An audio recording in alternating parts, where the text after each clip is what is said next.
அனைவருக்கும் வணக்கம். கடந்த சில நாட்களாக நாம் அமெரிக்க மற்றும் ஈரான் போர் பற்றி பேசி வந்தோம். ஈரானுக்கு அமெரிக்கா விதித்த கெடு அது நேற்று அதிகாலை ஐந்தரை மணி அளவில், அதாவது ஏப்ரல் 7 அதிகாலை 5:30 மணிக்கு முடிந்த நிலையில் மேலும் 24 மணி நேரம் நீட்டித்து மிக கடுமையான எச்சரிக்கையை அமெரிக்கா ஈரானுக்கு விடுத்திருந்தது. அதாவது இன்னும் 24 மணி நேரத்தில் உடன்பாட்டுக்கு வரவில்லை என்று சொன்னால் ஈரானின் முழுமையாக தாக்குதல் மேற்கொள்ளப்பட்டு அப்படி ஒரு நாகரிகம் இந்த உலகில் இருந்ததே இல்லை என்று சொல்லும் அளவிற்கு ஒட்டுமொத்த ஈரானின் பொதுமக்கள் உள்ளிட்ட அனைத்து சமூகங்களும் குழி தோண்டி புதைக்கப்படும், போரில் அவர்கள் அனைவருமே உயிரிழப்பார்கள், ஈரான் என்ற நாடே இல்லாமல் போய்விடும் என்று அவருக்கே உரிய அதிரடி வார்த்தைகளை பயன்படுத்தி, சில கெட்ட வார்த்தைகளையும் பயன்படுத்தி மிக கேவலமாக ஒரு சமுதாயத்தை வர்ணித்து இந்த எச்சரிக்கையை விடுத்திருந்தார். இந்த சூழ்நிலையில் இந்த உடன்பாட்டிற்கு நாங்கள் வரமாட்டோம், இந்த பயமுறுத்தலுக்கு நாங்கள் அஞ்ச மாட்டோம் என்று ஈரான் பதிலடி கொடுத்தது. இந்த நிலையில் ஒரு வழியாக இந்த கெடு முடிவடைந்த நிலையில் இரு தரப்பிலும் போர் ஒப்பந்தத்திற்கு, அதாவது அமைதி ஒப்பந்தத்திற்கு, போர் நிறுத்தத்திற்கு, சீஸ்ஃபயர் என்று அவர்கள் இருவருமே ஒப்புக்கொண்டிருக்கிறார்கள். அது அந்த ஒப்புக்கொள்வதற்கு காரணமாக இருந்தது என்ன என்பதையெல்லாம் பார்ப்பதற்கு முன்னால் இந்த போர் ஏன் ஏற்பட்டது என்பதை நாம் சுருக்கமாக பார்த்து விடுவோம். வெனிசுலா நாட்டில் எண்ணெய் வளம் மிக்க பகுதிகளை கைப்பற்ற வேண்டும் என்று அமெரிக்கா ஒரு திட்டமிட்டு ஒரே நாள் இரவில் அந்த நாடு, அது அமெரிக்காவுக்கு பக்கத்திலே இருக்கிற ஒரு நாடு, அந்த நாட்டினுடைய அதிபர் மீது போதைப் பொருள்களை அமெரிக்காவுக்குள் செலுத்துகிறார்கள் என்று சொல்லி கடத்துகிறார்கள். அதற்கு அந்த நாடு உடன்பாடாக இருக்கிறது. குறிப்பாக அந்த நாட்டினுடைய அதிபர் மதுரோ துணை புரிகிறார் என்று சொல்லி அவரை நள்ளிரவில் போய் அங்கே படைகளை இறக்கி அவரை கைது செய்து அமெரிக்காவுக்கு அழைத்து வந்து சிறையில் அடைத்து விட்டார்கள். இதன் காரணமாக அங்கே ஒரு ஆட்சி மாற்றம் ஏற்பட்டு வெனிசுலாவில் அந்த அதிபருக்கு எதிராக ஒரு எதிர்ப்பு இருந்த காரணத்தினால் அந்த ஆட்சி மாற்றத்தை ஏற்படுத்தி தற்போது வெனிசுலா நாட்டில் இருக்கிற எண்ணெய் வளத்தை முழுவதும் அமெரிக்கா கைப்பற்றி கொண்டு இப்போ உலகம் முழுவதும் ஏதோ அந்த நாட்டு வளத்தை விற்பது போல், அமெரிக்காவின் வளத்தை விற்பது போல் விற்று கொண்டிருக்கிறது.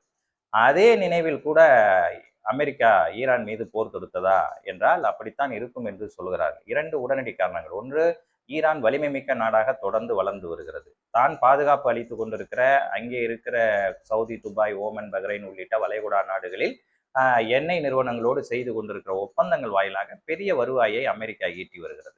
தொழில்நுட்பங்கள் போன்றவற்றிற்காக அந்த நாடுகளும் அமெரிக்காவை நம்பி இருக்க வேண்டிய சூழலில் மிகப்பெரிய லாபத்தை அங்கே இருக்கிற கச்சா எண்ணெயை எடுத்து சுத்தகரித்து உலகில் விற்கிற வரையில் அமெரிக்காவிற்கு மிகப்பெரிய லாபம் இருக்கிறது. அந்த பகுதியில் ஈரான் மிகப்பெரிய வலிமை மிக்க நாடாக வளர்வது என்பது தனக்கு எதிராக முடியும் என்பதும், மேலும் மற்ற நாடுகளைப் போல் இல்லாமல் எல்லா இயற்கை வளங்களையும் மிகப்பெரிய நிலப்பரப்பையும் பாதுகாப்பு என்று சொன்னால் கரடு முரடான மலைகள் அடங்கிய யாரும் எளிதில் அணுக முடியாது, அதாவது தரைப்படை நடவடிக்கை மூலமாக அவ்வளவு எளிதாக ஈரானை வெற்றி கொள்ள முடியாது என்ற நிலையெல்லாம் இருக்கிற போது அவர்கள் அணு ஆயுதத்தை தயாரிக்கிறார்கள். அதற்கான யுரேனியம் இருக்கிறது, மிகப்பெரிய தொழில்நுட்ப வல்லுநர்கள் இருக்கிறார்கள், கட்டமைப்புகள் வேகமாக வளர்ச்சி பெறுகின்றன.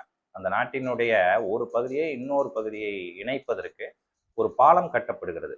30 கிலோமீட்டர் தொலைவு உள்ள அந்த பகுதியை மிக குறைவான நில எடுப்புகள், அதாவது ஒரு பெரிய பள்ளம் இருக்கிறது, பள்ளத்தாக்கு, அந்த பக்கம் மலபாங்கான பகுதி, மேடான பகுதி, இந்த பக்கம் மேடான பகுதி, அதற்கிடையே பாலம் அமைக்க வேண்டும் என்றால் ஒரு 40 மாடி உயரத்திற்கு தூண்களை அமைக்க வேண்டும். இது உலகில் எந்த நாடும் அமைத்தது இல்லை. ஆனால் ஈரான் அதை வெற்றிகரமாக ஏறத்தாழ முடிவடையும் சூழலுக்கு ஏற்படுத்திவிட்டது. மிகப்பெரிய தூண்களை அமைத்து அந்த பாலத்தை அமைத்து போக்குவரத்தை துவக்குகிற நேரத்தில் அமெரிக்கா இப்படியான வளர்ச்சிகளை பெறுகிற ஒரு நாடு அதே நேரத்தில் தன் சொந்த உள்நாட்டு தொழில்நுட்பங்களை பயன்படுத்தி அணு ஆயுதங்களையும் வைத்திருக்கிறது. எனவே தனக்கு போட்டியாக இருக்கக்கூடும் என்ற நிலை ஒன்று. இன்னொன்று, அதனிடம் இருக்கிற எண்ணெய் வளம். தான் எந்த வளைகுடா நாட்டில் எண்ணெயை நம்பி மற்ற நாடுகளுடன் ஒப்பந்தம் செய்து வியாபாரம் செய்ய வேண்டியிருக்கிறது. ஆனால் ஈரான் தன்னிடம் இருக்கிற வளங்களை வேறொரு நாட்டின் தலையீட்டு இல்லாமல் அதற்கே உரிய தொழில்நுட்ப உதவிகளை பயன்படுத்தி அவர்களே விற்று கொண்டிருப்பதும் ஒரு பெரிய பொருளாதார சக்தியாக அவர்கள் வளருவார்கள் என்ற அச்சம். இன்னொன்று, ஹார்மோஸ் நீர் இணை. இது நாம் ஏற்கனவே சொன்னது. ஓமன் வளைகுடாவுக்கும் பாரசீக வளைகுடாவுக்கும், அதாவது ஈரான் நாட்டிற்கும் ஓமன் நாட்டிற்கும் இடையில இருக்கிற ஒரு 35 கிலோமீட்டர் அகலம் உள்ள ஒரு நீரிணை. இதன் வழியாகத்தான் உலகின் பெரும்பான்மையான எண்ணெய் வளம், குறிப்பாக வளைகுடா நாடுகளில் உற்பத்தி ஆகிற எண்ணெய் வளம் இங்கே எடுத்து செல்லப்படுகிறது. பல நாடுகளுக்கு, குறிப்பாக தென்கிழக்கு ஆசிய நாடுகளுக்கு, இந்தியா, பாகிஸ்தான், பங்களாதேஷ் உள்ளிட்ட நாடுகளுக்கும், பல்வேறு நாடுகளுக்கும், இந்திய பெருங்கடலை சுற்றி அமைந்திருக்கிற பல்வேறு நாடுகளுக்கும் இதன் வழியாகத்தான் எண்ணெய் கப்பல்கள் சென்று வர வேண்டும். அது ஈரானின் கட்டுப்பாட்டில் இருக்கிறது. எனவே இதையெல்லாம் கருத்தில் கொண்டுதான் ஈரான் மீது அமெரிக்கா போர் தொடுத்தது. ஆனால் நடைபெற்றது என்னவென்றால், அமெரிக்காவின் தாக்குதலுக்கு அஞ்சி அங்கே இருக்கிற உள்நாட்டு கிளர்ச்சி ஏற்பட்டு அந்த நாட்டினுடைய அதிபர் வெளியேற்றப்பட்டு எளிதாக ஈரானை கைப்பற்றி விடலாம், அதற்கு இஸ்ரேலும் துணை புரிகிறது, எனவே எளிதில் வெற்றி பெறலாம் என்று நினைத்த நிலையில் அமெரிக்கா அஞ்சியது போலவே அவர்களுடைய ஏவுகணை, அவர்களுடைய ஆயுத பலம், அந்த நாட்டினுடைய இயற்கை வளம் இவற்றின் துணை கொண்டு எந்த நாட்டினுடைய இறக்குமதியும் அங்கு இல்லாத காரணத்தினால் உணவுப் பொருளுக்கு தட்டுப்பாடு இல்லை, எரிபொருளுக்கு தட்டுப்பாடு இல்லை. எனவே அவர்கள் இந்த போரை மிக எளிதாக சமாளித்தார்கள். ஒரு 30 நாட்கள் மிக கடுமையான பேரழிவு, இன்ஃப்ராஸ்ட்ரக்சர் என்று சொல்லப்படும் உள்கட்டமைப்புகள் அழிக்கப்பட்டாலும், நான் சொன்னது போல் புதிதாக கட்டப்பட்ட உலகின் அதிசயமாக கருதப்படுகிற கட்டமைப்புகள் கூட உடைக்கப்பட்டாலும் அதற்காக ஈரான் மக்கள் அஞ்சவில்லை. அவர்கள்லாம் ஒன்று திரண்டு, அதற்கு காரணம் அவர்கள் பாரம்பரியம் மிக்க நாடு, பல ஆயிரக்கணக்கான ஆண்டுகளாக பேரரசாக இருந்த நாடு. அந்த நாடு போர் என்று வந்துவிட்டால் 100 ஆண்டுகள் கூட போர் நடத்தியிருக்கிறது. அது அந்த காலத்தில் நடத்தலாம் என்றால் இந்த காலத்தில் கூட ஈரான் ஈராக் போர் ஒரு 10 ஆண்டு காலம் நீடித்தது. அதில் தாக்கு பிடித்த நாடு ஈரான். ஈராக் அழிந்து போய்விட்டது ஏறத்தாழ. ஆனால் ஈரான் இன்னமும் இருக்கிறது, வலுவாக இருக்கிறது. ஈராக் பெயரளவில் தான் பொருளாதாரத்தில் முன்னணியில் இருக்கிறது, ஆனால் ஈரான் வலுவாக இருக்கிறது. எனவே இப்பொழுது நடைபெற்ற போரில் ஈரான் ஏவுகணைகளை கொண்டே அமெரிக்காவை சமாளித்து விட்டது என்றுதான் சொல்லுகிறார்கள்.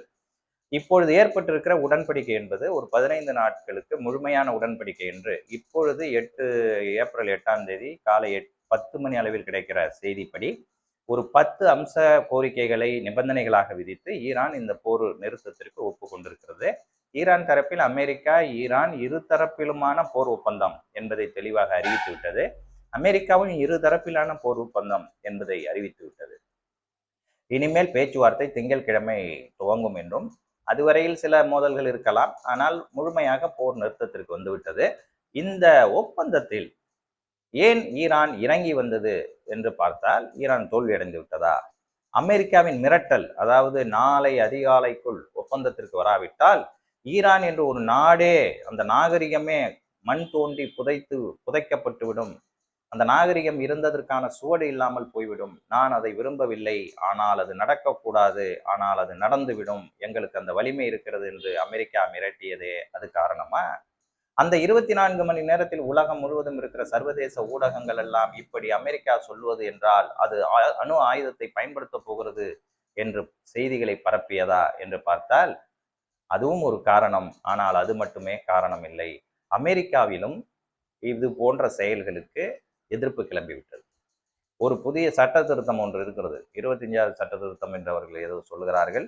அந்த அரசியலமைப்பு திருத்தத்தின்படி ஒரு நாட்டில் ஒரு நிச்சயமற்ற நிலை நிலவுகிற போது, ஒரு அதிபரின் நிலைப்பாடு சரியாக இல்லை என்ற நாட்டினுடைய எதிர்க்கட்சிகள் கருதினால் அவரை பணி நீக்கம் செய்வதற்கு, பதவி நீக்கம் செய்வதற்கு, இம்பீச்மெண்ட் கொண்டு வந்து அந்த நாடாளுமன்றத்தின் இரு அவைகளிலும், செனட்டிலும், காங்கிரஸ் செனட் இரண்டிலும் தனி பெரும்பான்மையோடு வெற்றி பெற்றுவிட்டால் அந்த அதிபரை எந்த நேரத்திலும் பதவியிலிருந்து நீக்கலாம் என்ற ஒரு முன் முயற்சியை அமெரிக்காவில் உள்ள எதிர்க்கட்சிகள் எடுக்க துவங்கிவிட்டன.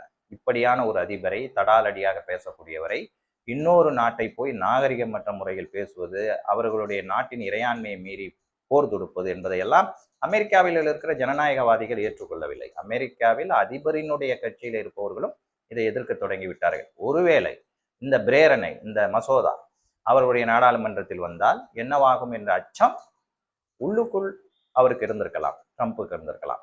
மேலும் பொருளாதாரம், மிகப்பெரிய பொருளாதார பேரழிவு இதனால் அமெரிக்காவுக்கு ஏற்பட்டிருக்கிறது.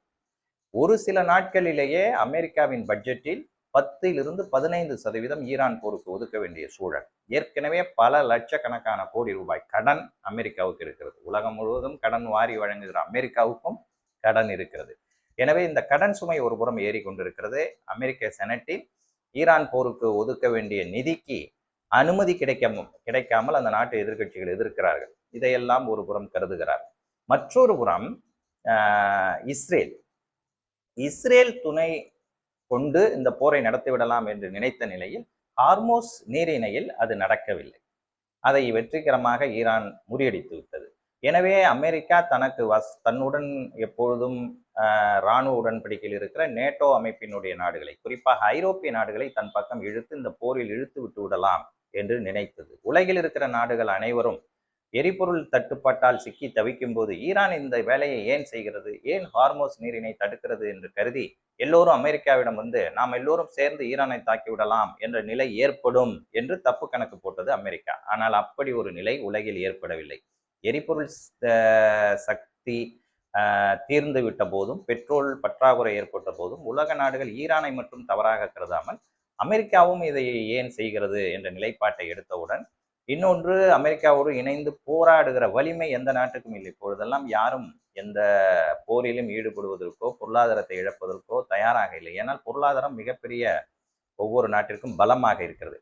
எனவே யாரும் இதை பெரிதாக எடுத்துக்கொள்ளாத காரணத்தினால் பெரிய அழுத்தம் அமெரிக்க ஜனாதிபதிக்கு ஏற்பட்டிருக்கிறது. இன்னொரு புறம் வெகு எளிதாக ஈரான் வீழ்ந்துவிடும் என்று நினைத்த நிலையில் சுயமாக அறிவு, ஆற்றல் மற்றும் இயற்கை வளம் என்று கொண்டதும் பரந்துபட்ட நிலப்பரப்பை கொண்டதுமான ஈரான் பாரசீக பேரரசினுடைய எச்சமாக இருக்கிற ஒரு நாடு என்ற காரணத்தினாலும் அது தொடர்ந்து இந்த போரை மிக வலிமையாக எதிர்கொண்டதும் ஒரு காரணம். அதனிடமும் அதிக அணுகுண்டுகள் இருக்கலாம் அல்லது யுரேனியம் உருஏற்றப்பட்ட நிலையில் என்ரிச்டு யுரேனியம் இருக்கலாம் என்ற அச்சம் பல நாடுகளுக்கு இருந்ததும், அவர்களும் ஏதேனும் தவறான நிலையில் இதை பயன்படுத்தி விட்டால் என்ன செய்வது என்ற அச்சமும் ஒரு காரணம்.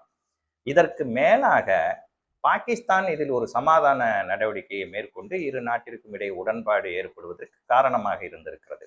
இதில் பாகிஸ்தானுக்கு என்ன ஒரு உள்நோக்கம் இருக்கிறது என்று சொன்னால், அந்த நாட்டில் எரிபொருளுக்கு மிகப்பெரிய தட்டுப்பாடு.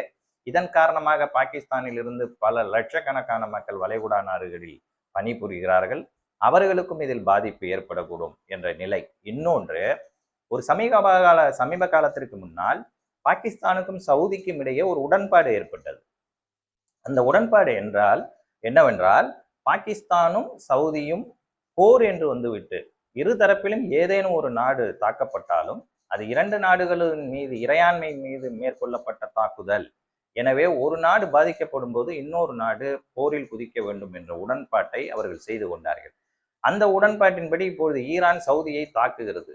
ஆனால் பாகிஸ்தான் போரில் குதிக்க மறுக்கிறது அல்லது இராணுவ உதவிகளை செய்ய மறுக்கிறது. அதற்கு என்ன காரணம் என்று பாகிஸ்தான் சொல்லுகிறது என்றால், இது தற்காப்பிற்கான ஒரு உடன்பாடு என்றெல்லாம் அது கைகழுவ பார்த்தது. எனவே சவுதியிடம் இருந்து அந்த ஒப்பந்தத்தின் அடிப்பில் ஒரு அழுத்தம் பாகிஸ்தானுக்கும் இருக்கிறது. எனவே இந்த போர் முடிய வேண்டும், இல்லை என்றால் நாமெல்லாம் போரில் குதிக்க வேண்டிய நிலை வந்துவிடும் என்கிற நிலையும் பாகிஸ்தானுக்கு இருக்கிறது. எனவே எல்லோருக்கும் ஒவ்வொரு விதத்தில் ஒரு அழுத்தம். ஈரானுக்கும் ஒரு அழுத்தம். அங்கே குர்திஸ்தான் தனிநாடு கேட்டு தங்களுக்கு எதிராக எப்பொழுதும் செயல்பட்டு வருகிற ஒரு இனக்குழு போராட்டத்தில் குதிக்கிறது. தங்கள் எதிர்க்கட்சிகள் எல்லாம் இதை ஒரு வாய்ப்பாய் பயன்படுத்தி கொமேனி அரசாங்கத்தை தூக்கி எறிந்து விடலாம் என்று கொமேனி உறவினர்கள் மத்தியிலே, ஆட்சியாளர்கள் மத்தியிலே ஒரு அச்சம் ஏற்பட்டிருக்கிறது. இந்த வகையிலும் அவர்கள் இந்த தாக்குதலை நிறுத்துவதற்கு ஒப்புக்கொண்டிருக்கிறார்கள். இந்த தாக்குதலை ஒப்புக்கொள்வதற்கு முன்னால் அமெரிக்கா விதிக்கிற ஒரு நிபந்தனை என்னவென்றால், உடனடியாக ஹார்மோஸ் நீரிணையை திறக்க வேண்டும். இதற்கு ஈரான் ஒப்புக்கொண்டு விட்டது. ஹார்மோஸ் நீரிணையை நாங்கள் திறக்கிறோம், ஆனால் அங்கே நாங்கள் சுங்க வரியை வசூலித்துக் கொள்வோம் என்ற முதல் நிபந்தனையாக அதை சொல்கிறது. இந்த நிபந்தனையை அமெரிக்கா ஒப்புக்கொள்ளுமா? இதுதான் இப்பொழுது மிகப்பெரிய பிரச்சனையாக இருக்க போகிறது. மேலும் ஹார்மோஸ் நீரிணையை தங்கள் கட்டுப்பாட்டில், தங்கள் பாதுகாப்பில் தான் வைத்திருப்போம், இதில் வேறு எந்த நாடும் நுழைவதற்கு நாங்கள் இடம் கொடுக்க மாட்டோம் என்று தெளிவாக ஈரான் இந்த ஒப்பந்தத்திற்கு வைத்திருக்கிற நிபந்தனையில் சொல்லி இருக்கிறது. மேலும் தங்கள் நாட்டிற்கு அருகே நிறுத்தப்பட்டிருக்கிற வளைகுடா நாடுகளில் நிற்கிற படைகள் அனைத்தும், அமெரிக்க படைகள் அனைத்தும் உடனடியாக வெளியேற வேண்டும். குறிப்பாக ஹார்மோஸ் நீரிணையை சுற்றி இந்திய பெருங்கடல் வரையில் நிறுத்தப்பட்டிருக்கிற அமெரிக்காவின் படைகள் வெளியேற வேண்டும். அமெரிக்க விமானப்படை, அதாவது விமானம் தாங்கி கப்பல், அதிலே இருக்கிற விமானப்படை, இவையெல்லாம் உடனடியாக வெளியேற வேண்டும் என்று ஈரான் கேட்டுக்கொண்டிருக்கிறது. இவையெல்லாம் பேச்சுவார்த்தையில் என்னவாகும் என்பதை நாம் மீண்டும் பார்ப்போம். ஒரு வழியாக சமாதானம் ஏற்பட்டிருக்கிறது. இஸ்ரேல் இதில் இன்னொரு நிபந்தனை விதிக்கிறது. அதாவது காலங்காலமாக லெபனானுடன் நடக்கும் போரை நாங்கள் நிறுத்த மாட்டோம், அங்கே ஹவுத்தி கிளர்ச்சியாளர்கள் மீது நடத்தப்படும் போராட்டம் அது தொடரும், அந்த போர் தொடரும் என்று இஸ்ரேல் சொல்கிறது. எனவே இவையெல்லாம் முத்தரப்பு பேச்சுவார்த்தையில் அமர்ந்து தீர்க்கப்படும். என்றுதான் தெரிகிறது. ஒரு வழியாக சமாதானம் ஏற்பட்டிருக்கிறது. நமக்கு இருக்கிற கவலை எல்லாம் வளைகுடா நாட்டிலே இருக்கிற நம்முடைய தமிழர்கள், இந்தியர்கள் பாதிக்கப்பட்டு விடக்கூடாது என்பது பெருவிதமாகவும், அதே போல் இங்கே எரிசக்திக்கு பெரிய தட்டுப்பாடு, கேஸ், பெட்ரோல், டீசல் இவற்றுக்கான ஒரு தட்டுப்பாடு வந்துவிடக்கூடாது. எனவே பொதுவாக ஒரு அமைதி உலகெங்கும் நிலவ வேண்டும். அதுதான் இந்தியா போன்ற நாடுகளின் நிலைப்பாடாக இருக்கிறது. அது நடைபெற்றிருக்கிறது என்ற வகையில் எல்லோருக்கும் மகிழ்ச்சி. நாம் மேலும் செய்திகள் வர வர உங்களுக்கு அளிக்கிறோம். நன்றி, வணக்கம்.